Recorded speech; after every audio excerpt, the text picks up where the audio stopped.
I noticed the marks before I noticed the woman. That is not how I intended to begin this account.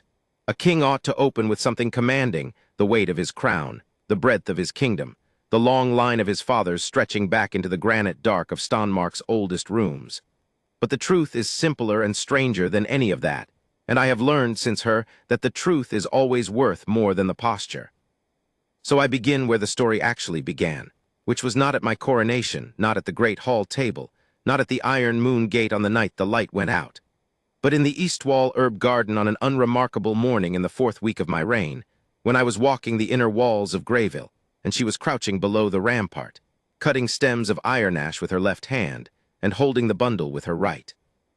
And the 3 marks on the inside of her left wrist caught the early light and stopped me mid-step. I did not know what they were. I only knew that I had seen their shape before, in ink, in a very old book, in a room I had spent the previous 3 nights unable to sleep in. I stood at the top of the rampart stairs and looked down at her, and she did not look up. She had not heard me. She was entirely absorbed in what she was doing, her movements unhurried, certain, the movements of someone who has performed a task so many times it has become a form of rest. She wore a plain, undyed dress, a worn leather apron, and her dark hair was pinned back with what appeared to be a piece of twig. She was humming something low and tuneless. I stood there for longer than a king should stand anywhere without purpose. Then I went back inside and returned to the archive. I had been crowned King of Stonmark on the first frost of that year, 12 days after my father died of a wound that had been poorly treated and then ignored. My father had been a capable king and a difficult man, and I had loved him without ease for 31 years, which was the whole of my life. He left me Stonmark, the granite mountain kingdom above the tree line, the castle of Greyville with its cold halls and its wolf packs running the ridge trails, the 14 pack lords who would test me, the treasury that was leaner than any of them knew, and a problem he had never solved, had in fact never tried to solve, which I discovered in the archive on my 3rd night as king when I could not sleep and went looking for distraction. The archive of Greyville is the oldest room in the castle. 3 of its walls are solid mountain. The 4th is iron shelving from floor to ceiling, and the shelves hold everything the kings of Stonmark ever thought worth keeping, tax records, war tallies, treaty scrolls, and in the oldest section, the books that the scholars of the Selvic age had copied by hand before they were lost. My father had not been a reader. I was. I had been reading my way through those oldest shelves since I was 12 years old, and I had believed until that 3rd night as king that I had read all of it. I had not read the Greyville Compendium of the Lunar Seals. It was slim, poorly bound, and shelved behind 2 thicker volumes as if someone had deliberately tucked it from sight. I almost put it back. Instead, I opened it, sat down at the archive table with a candle, and began to read. By the time dawn came through the arrow slit, I had read it 3 times.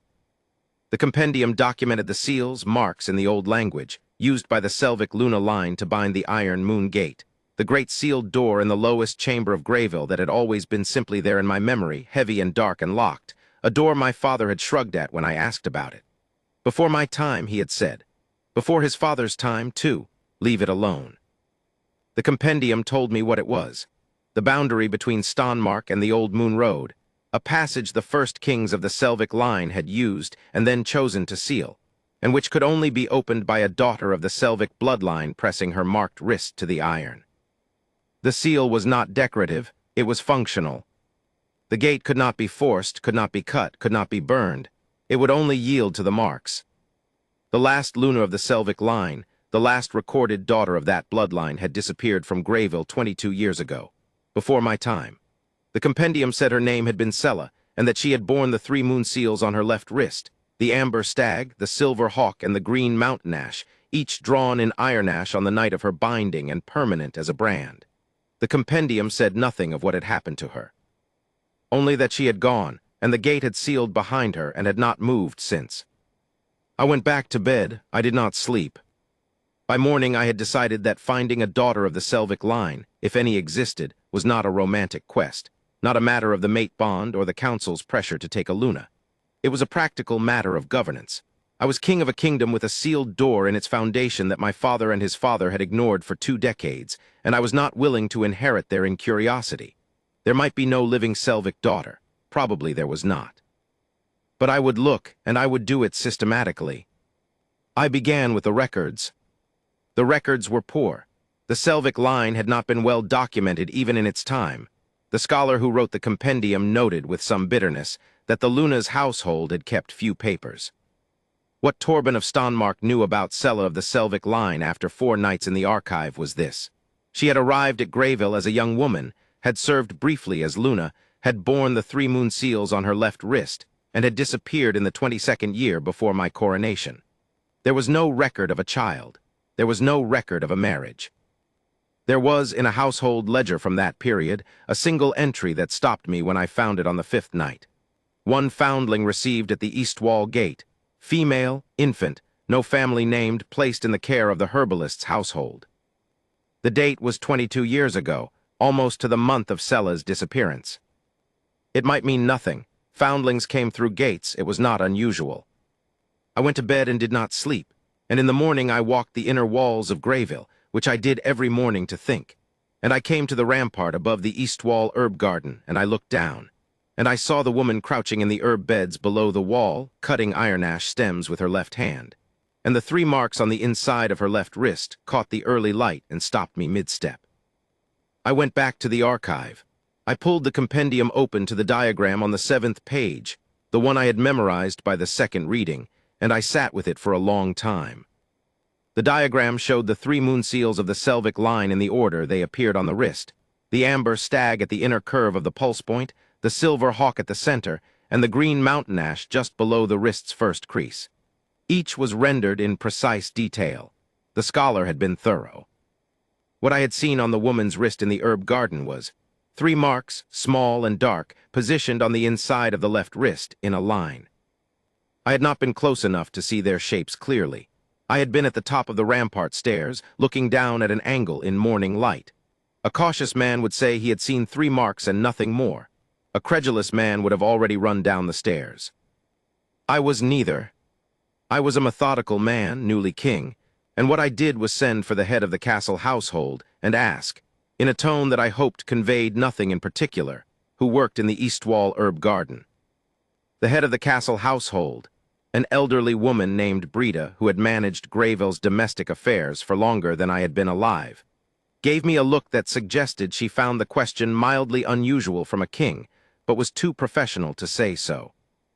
"That would be Marin," she said. "She tends the east wall, has done since she was old enough to hold shears. She's the foundling herbalist Dort took in years ago. Dort's been gone 3 winters now, but Marin stayed on. She knows every plant that grows below the ramparts." "Her age," I said. 22, near enough," Brita said. "We're not certain of the exact date. She came to us without papers." I looked at my desk. "Thank you, Brita," I said. "I'd like to speak with her, not urgently this afternoon if she can be spared from the garden." Brita's look sharpened slightly. "I'll send her to you." "No," I said. "I'll come to the garden."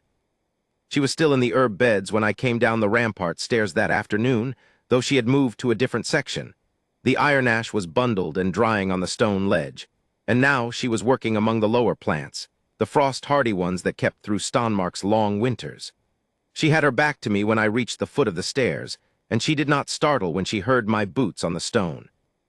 She simply went still for a moment, then turned and stood, and looked at me with the unhurried calm of someone who has spent her life in outdoor work and is not easily rattled by company. She was not beautiful the way the court expected beauty. She was something else, quietly striking, her face open and careful at once, her hands still loosely holding the cutting tool, her dark eyes steady. She looked at me the way she might look at an unfamiliar plant, with attention without alarm. "My Lord King," she said and dipped her head. "Marin," I said. "I'd like to talk with you if you have a moment." "I have several," she said, and sat down on the stone ledge beside the bundled iron ash as if it were entirely natural for a king to come down to the herb garden for a conversation, and waited. I came and stood before her, and I looked at her left wrist. She was wearing long sleeves, not unusual for the cold, and the cuff was buttoned at the wrist. I could not see the marks. I stood there feeling the particular awkwardness of a man who has a very specific question and no graceful way into it. "How long have you worked the east wall garden?" I said. "Since I was 7, she said. "Dort taught me." "And before that?" I was too small to be useful in the garden, she said, with a trace of dry humor. I was somewhere around, I suppose. Were you born in Grayville? Her expression didn't change exactly, but something behind it did a slight adjustment, an awareness that this was not a casual visit. Not born here, no, she said.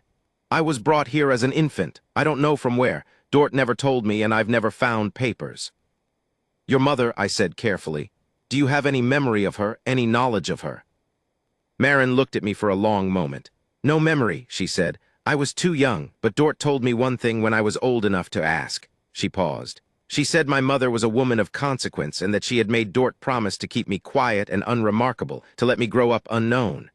Another pause. Dort said my mother gave me to her with a single instruction: keep the marks on the wrist covered. The silence between us stretched out long and careful. May I see them? I said. Marin looked at me. I did not know what she was reading in my face, probably more than I intended. But whatever she read seemed to satisfy her, because she reached up without ceremony and unbuttoned the cuff and turned her left wrist upward. 3 marks, small, dark, set in a precise line along the inside of her wrist. Even at this distance, I could see what I had been hoping and half dreading to see. The first had the shape of a stag. The second was angular, spreading, a hawk. The third was branching, doubled, a tree. I crouched down so I was at her eye level, my elbows on my knees, and I looked at the marks for a long time without speaking. Do you know what they are? I said at last. No, she said. I've tried to find out. I looked in the books in the castle library, the open section. Nothing. Dort said they'd been on my wrist when I arrived, drawn in something she called iron ash ink, and that they'd never faded. Iron ash ink doesn't fade, I said. It's permanent. It was used by the Selvig scholars for binding documents and for one other purpose. Marin waited. Come to the archive tonight, I said. I want to show you something.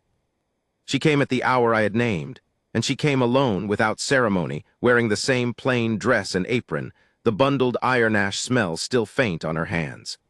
I had the compendium open on the archive table, the candle placed where the light would fall cleanly on the page. I said nothing. I turned the book so she could see the diagram on the 7th page and watched her face.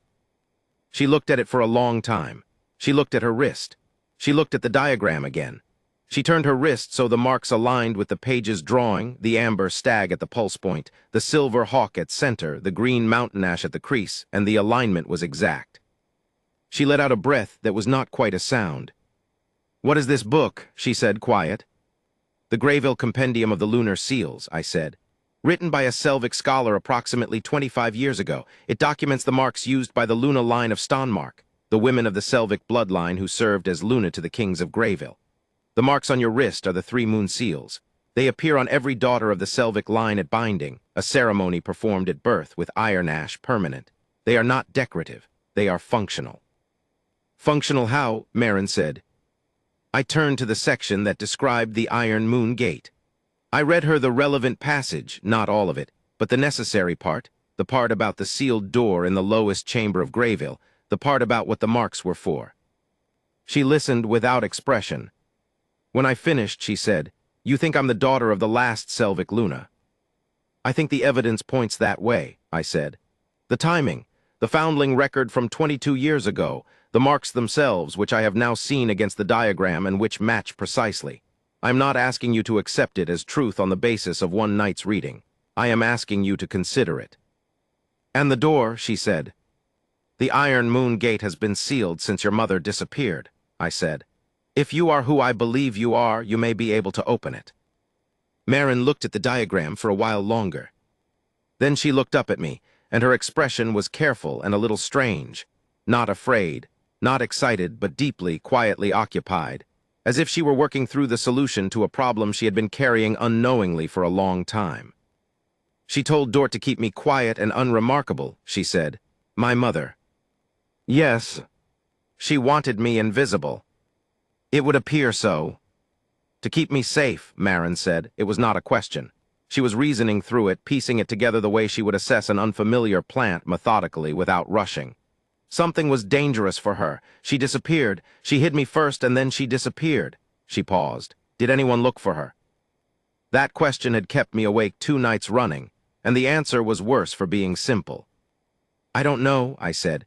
"The records from that period are poor. My father was newly king himself. I cannot tell you whether he looked, or knew to look, or chose not to look." Marin took that in. She did not look angry. She looked, if anything, more settled, as if she preferred the honest, uncertain answer to a comfortable one. "All right," she said. "Show me the door." We went down that same night, the two of us and a torch, through the lower corridors of Grayville that grew colder and more ancient as we descended, the stone walls giving way to raw mountain granite, until we came to the chamber at the bottom where the iron moon gate stood. I had been in this chamber twice before, once as a boy, following my father through it on the way to an inspection of the lower foundations, and once the week after my coronation, when I had stood before the gate alone and tried to understand what I was looking at. The gate was iron, old, and dark, set directly into the granite of the mountain, its surface covered in a low relief of interlocking shapes that I had not been able to read until the compendium gave me the vocabulary. What I could read now, holding the torch, was that the shapes were Selvic characters, the old lunar script, arranged in a spiral that led to the center, and at the center was a depression the size and shape of a hand. Marin stood before it without speaking. She held the torch at arm's length, studying the surface the way she studied her plants, closely, without hurry, giving the thing its proper attention. "The center," I said, "your wrist against the iron." She looked at me. "If I'm wrong," I said, "nothing will happen, and we will go back upstairs, and I will re-examine my reasoning." "And if you're right?" "I don't entirely know," I said. "The compendium describes the gate opening. It doesn't describe what comes through." Marin considered this for a moment. Then she said, with the faint, dry note that I had already come to recognize as her particular form of humor, "Herbalists deal in unknowns regularly. You put your hand in an unfamiliar root bed, you might find something extraordinary or something that bites." She turned back to the gate. "Step back a little, my lord king. Give me room." I stepped back. She raised her left hand and pressed her marked wrist flat against the iron center of the gate. I have tried in the weeks since to find adequate words for what happened next, and I keep arriving at the same conclusion. There are none. The gate did not groan or shudder. It did not swing. What it did was dissolve, the iron becoming, slowly and from the center outward, something less than iron, something that the torchlight passed through rather than striking. Light came from somewhere beyond, not torchlight, not daylight. A light that had a color I did not have a name for, somewhere between silver and gold and the deep blue of a high-altitude sky. The Selvic characters on the gate's surface lit up in sequence, spiraling outward from the center in amber, then silver, then green, following the mark order exactly. And the marks on Marin's wrist glowed. The amber stag first at her pulse point, bright as a small flame. Then the silver hawk, steady and clear. Then the green mountain ash, branching across her skin, the most complex and the last. All three together, her wrist held against iron that was no longer quite iron, the light pouring through the chamber and up the granite walls. She did not flinch. She stood straight, her wrist against the gate, and her face in that multicolored light was the face of someone who has just been told the answer to a question they have been carrying without knowing it for their whole life. Not triumphant, not overwhelmed, but deeply, quietly certain. The light held for 10 seconds, perhaps 15. Then the gate stilled, the marks dimmed to their ordinary dark, and the iron was iron again, but different iron now. The spiral of Selvic characters remained illuminated, faintly, as if something behind the gate was still aware that a Selvic hand had touched it. Marin lowered her arm. She looked at her wrist for a moment. "That," she said very quietly, "was not nothing." "No," I said. "It was not." We stood in the chamber for a while longer, neither of us speaking. There was no urgency. What had happened, and it was immovable now, like a root system fully established. You couldn't ungrow it. You could only tend it forward. Then Marin said, she knew what these marks meant when she drew them on me. "Yes." She knew they'd lead someone here eventually. She made sure of it. She was still looking at her wrist. "She hid me so I'd survive to come back." "That is what I believe," I said.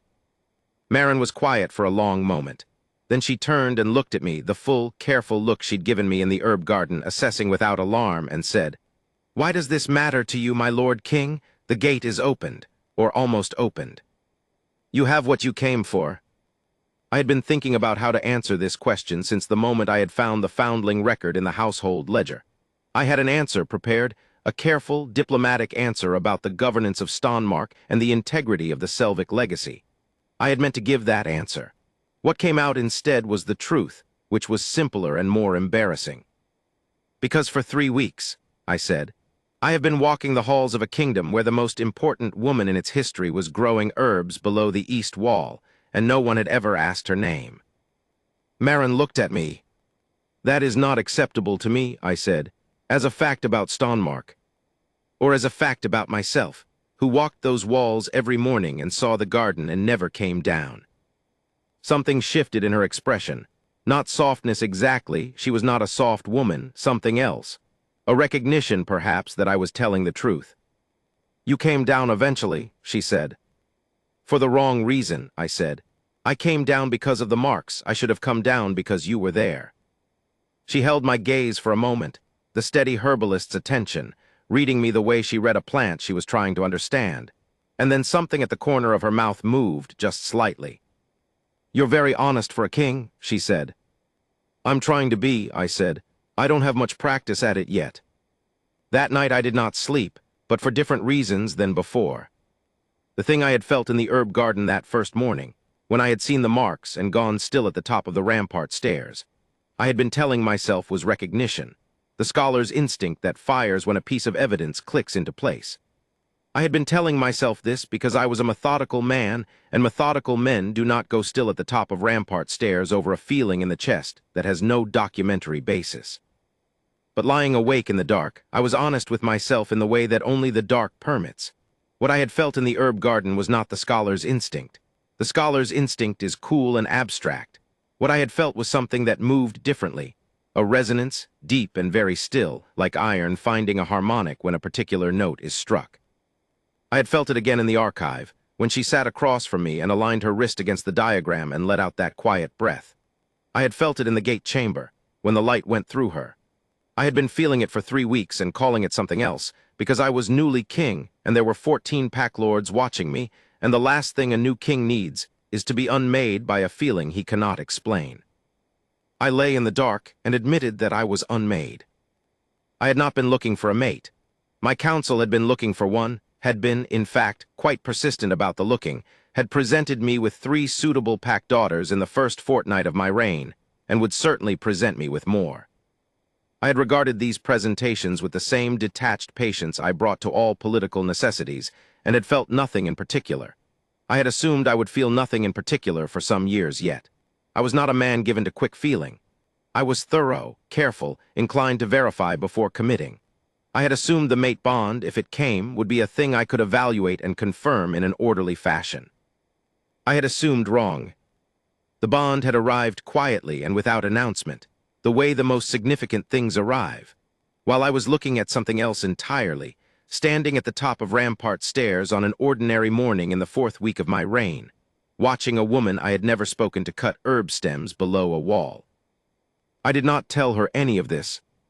What I did was get up in the pre-dawn dark, go back to the archive, and read the compendium again, not the part about the marks, but the earlier sections about the role of the Selvig Luna in Stonmark's history, about what it had meant for this kingdom when a woman of that bloodline stood in it. I read until the dawn light came through the arrow slit, and then I sat for a while with the book closed and thought about what I intended to do. I was going to do it correctly. I was not going to summon her and make pronouncements. I was not going to put her position before I had put her choice. She had spent 22 years growing herbs below a wall that she did not know was the wall of her mother's kingdom. She was owed, at minimum, the information that she was standing in her inheritance. What she did with that information was her right to decide. And the other thing, the resonance behind the ribs, the harmonic, that was mine to carry. She had not asked to be found. She had not asked to be anyone's fated mate. She had been doing her work in her garden when a king came down a staircase at the wrong time and the right time simultaneously, and the least I could do was make sure that whatever happened next was her choice as much as mine. 3 days passed. I did not go back to the garden, but I sent a message asking if she would meet me in the archive again when it suited her. The message had a deliberate casualness that cost me something to write, because nothing about the situation was casual to me. but I did not want to bring the weight of the crown into a conversation that ought first to be about her. She came on the second evening, at the same hour as before, and this time she brought a pot of something warm that she set on the archive table between us with the matter-of-fact generosity of a woman who has spent her life feeding the people around her. "Iron ash and winter moss," she said. "It helps the mind work, Dort's recipe." I poured a cup for both of us and did not make anything of it, because making something of it would have been the wrong tone for the evening, and I was learning her tones. "I've been reading more of the compendium," I said. "I borrowed it," she said, from the folds of her apron and set the slim volume between us on the table. "I've read it 4 times. I made some notes." She unfolded a piece of paper beside it. Her handwriting was small and precise. "The binding ceremony, do you know what it involved?" "The iron ash marks applied at birth," I said. "By the Luna's own hand or by a trusted senior of the household?" "By the Luna's own hand," Marin said. "The compendium specifies this in the 3rd section. The mother drew the marks herself." She looked down at her wrist, buttoned at the cuff. "She drew them on me herself. She did this ceremony, and then she gave me to Dort, and then she disappeared." She paused. "The ceremony is performed for daughters intended to carry the line, not for foundlings. Not for children born outside the bloodline. The ceremony is for daughters." "Yes," I said. "Which means she knew," Marin said. "She knew what she was doing. She did the ceremony, sealed the marks into me, made sure I would carry the proof of who I was, and then hid me from whatever she was afraid of." She looked up at me. "Did you find anything in the records about what happened to her, what she was afraid of?" This was the part I had been most reluctant to raise, because what I had found was incomplete and dark, and I had no way to make it clean. "There are Pack Lord records from that period," I said. 2 of the 14 Pack Lords who served my father in his first years, as king, had reason to oppose the Selvik Luna line. The Selvik Lunas had, historically, held certain powers of oversight over the Pack Lords that the Pack Lords found uncomfortable. There is correspondence in the archive that suggests pressure was applied on the Luna. She disappeared shortly after that correspondence was written. Marin was quiet for a long time. "She protected me," she said. "Yes." "And then she was gone." "Yes."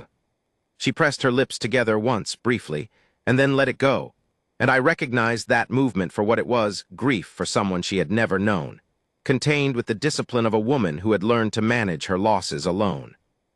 "She did her job," Marin said at last. "She made sure the bloodline didn't end. She made sure the gate could be opened again." She paused. "She made sure someone would come down the stairs eventually."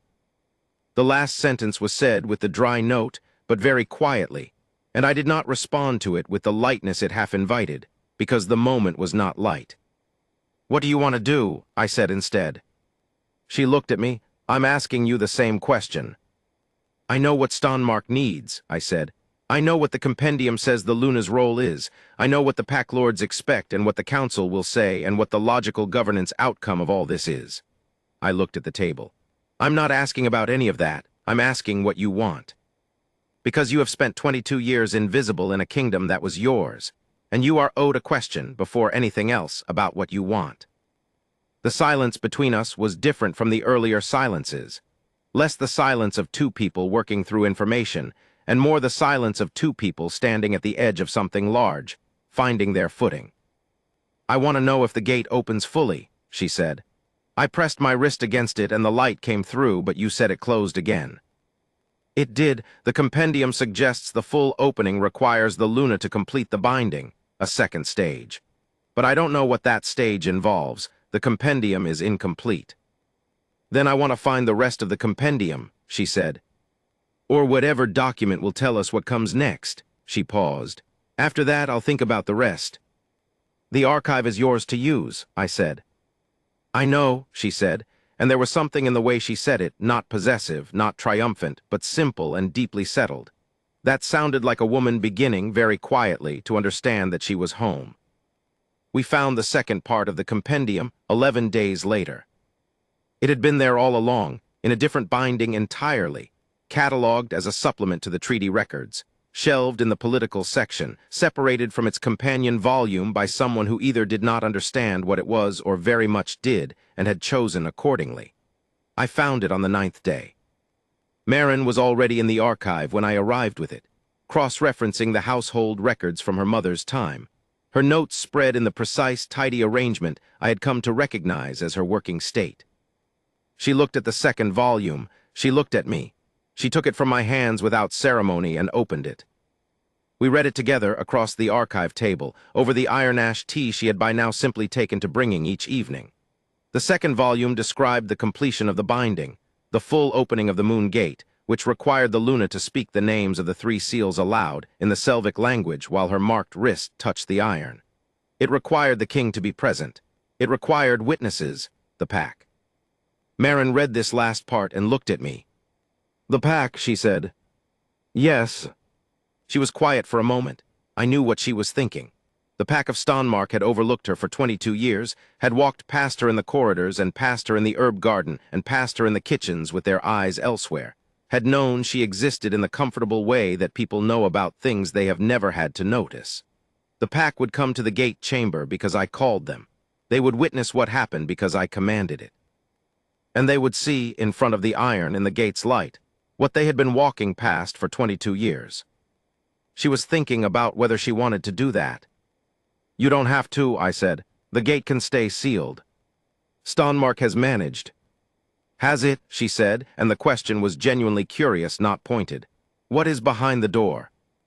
"The compendium calls it the Moon Road," I said. "An old passageway, not a physical road, but something more like a record. The histories of the Luna line, preserved in a form that doesn't decay. The binding agreements between the kingdom and the line. The record of every Selvic Luna who came before." "My mother's record." "Yes." She looked down at her wrist. She looked at the second volume. She looked at the first volume beside it. "The pack has been walking past me for 22 years, she said, with a calm that had no bitterness in it, only fact. "They didn't do it out of cruelty. They did it because I was invisible. Dort made me invisible." "My mother made me invisible." She paused. "I've been invisible so long I almost forgot there was anything else." I said nothing because there was nothing useful to say to that, and she was not asking for comfort. She was stating a fact and working through it. "I want to open the gate," she said. "I want to see what's in there." She looked up at me. "And if the pack has to be there to witness it, then the pack has to be there." We assembled in the gate chamber on a clear, cold morning 2 days later. I had told the pack lords and the senior household staff that there was a matter of historical significance to the kingdom that required their presence in the lower chamber. I had not explained further. 14 pack lords and their senior wolves, the castle household heads, the senior guards, 40-odd people crowding into a chamber built for a dozen.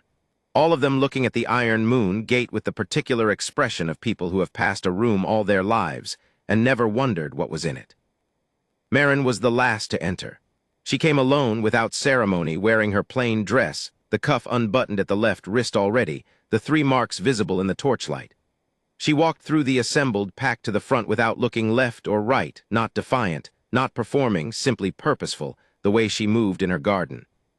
The pack lords looked at her the way they had always looked at her, which was to say that most of them did not recognize her at all, which told its own story.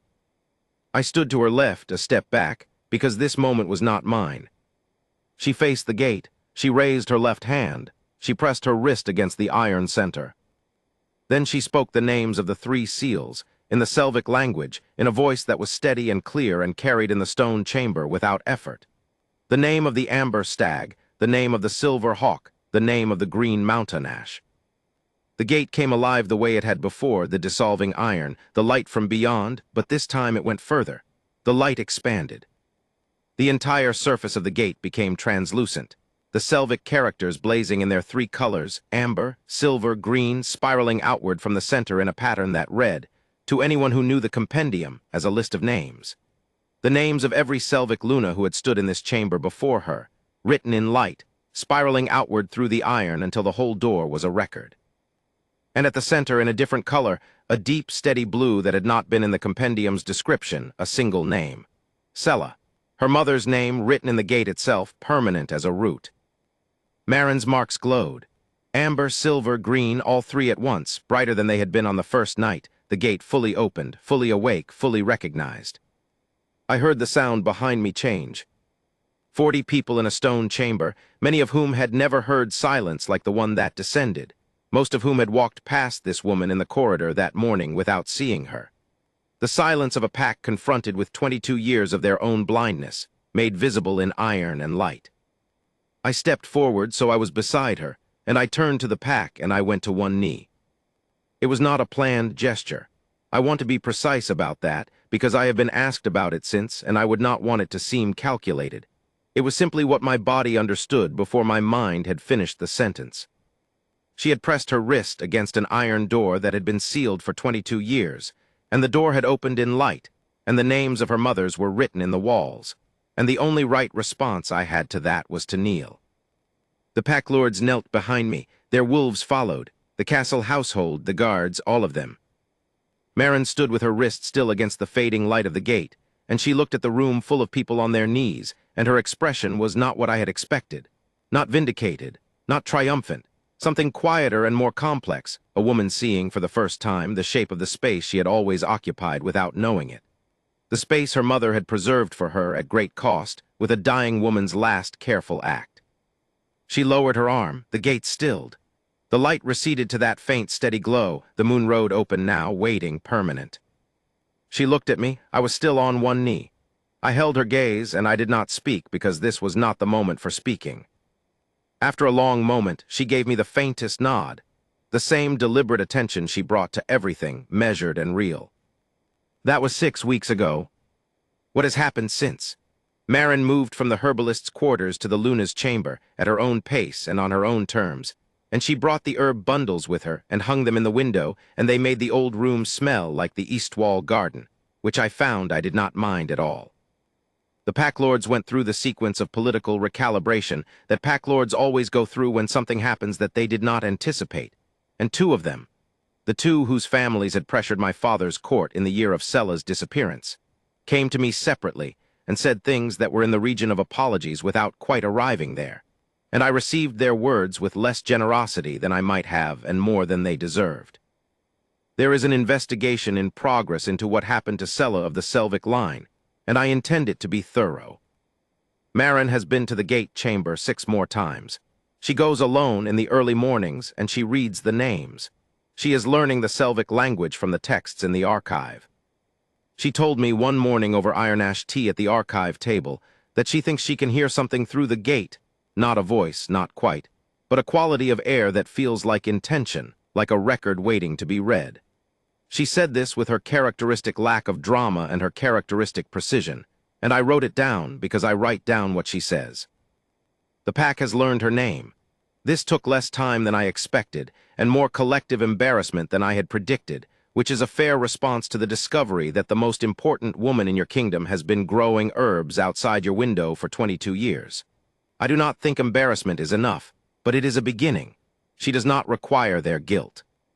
She requires simply to be seen, which they are now doing in the unsteady, overcorrecting way of people learning something they should have known. She is patient with them. She is more patient than I am. The bond between us I have not announced. It is not the kind of thing I would announce. It is the kind of thing that is simply true, like the mountain Stonmark sits on. It was there before either of us knew what to call it, and it will be there long after any announcement. What I can say is that I am a methodical man, and I have examined it as thoroughly as I examine everything else, and I have found no flaw in it.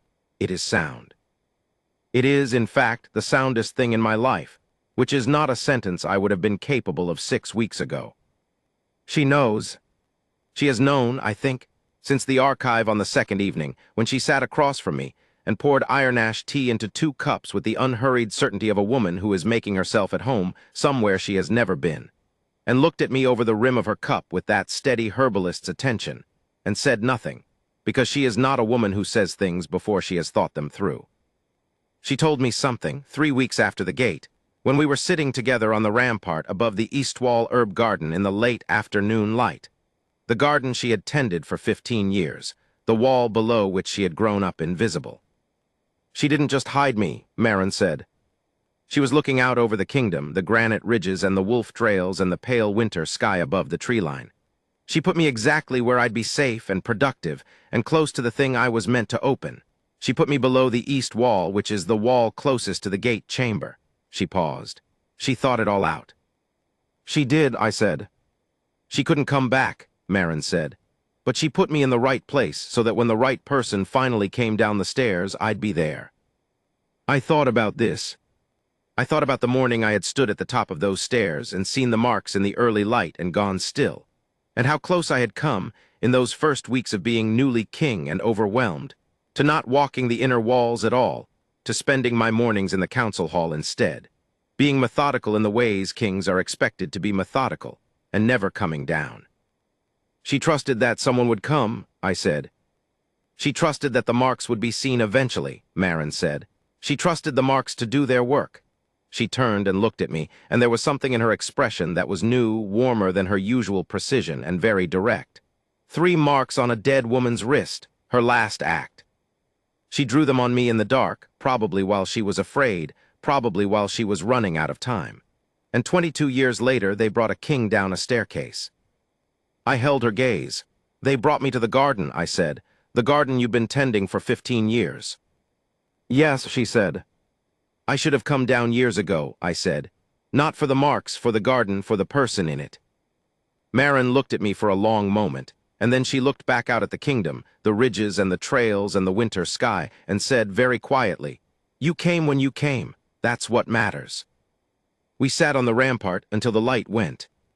The wolves ran the ridge trails below us, which they do every evening, and for the first time I watched them differently, not as a king assessing his pack, but as a man sitting beside a woman who had spent 22 years invisible in this kingdom and was now beginning, carefully and on her own terms, to be seen. 3 marks on a dead woman's wrist, a dying mother's last gift, the map that had led her daughter home.